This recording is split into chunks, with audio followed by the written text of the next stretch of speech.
Hello, today I'm going to show you how you can install Gmail on your PC or laptop.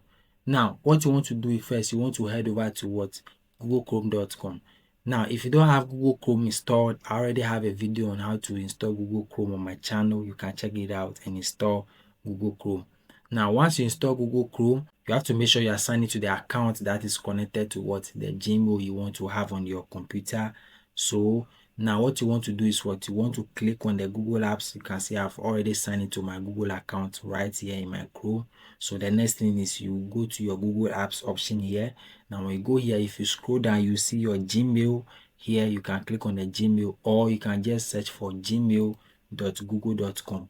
So even if I search for Gmail directly on Google, I'm going to see the pop up here, gmail.google.com. Any of them will work. So if you click on it, now you are open to your Gmail directly. So you have your Gmail here. So what you want to do is you want to click on the three dots you have here. So if you click on the three dots you have here, what you want to do is you want to look for scroll down and look for cast, save and share. Cast, save and share. So when you see cast, save and share, what you are looking for right here is install page as app.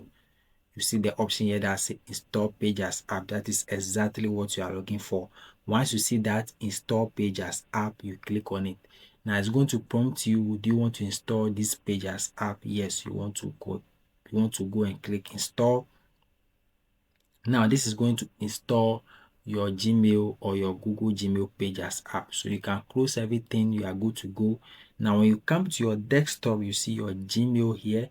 It's also on your taskbar as well, which is the nicest thing about this. Now if you open your Gmail anytime, now it's going to open directly to your Gmail here, where you can send mails, see all email that have been sent to you, or do anything you want to do. So this is how you download and install Gmail on your computer. If this video is helpful, don't forget to like, subscribe, and also if you have any problem, you can comment. See you in another video, guys. Thank you.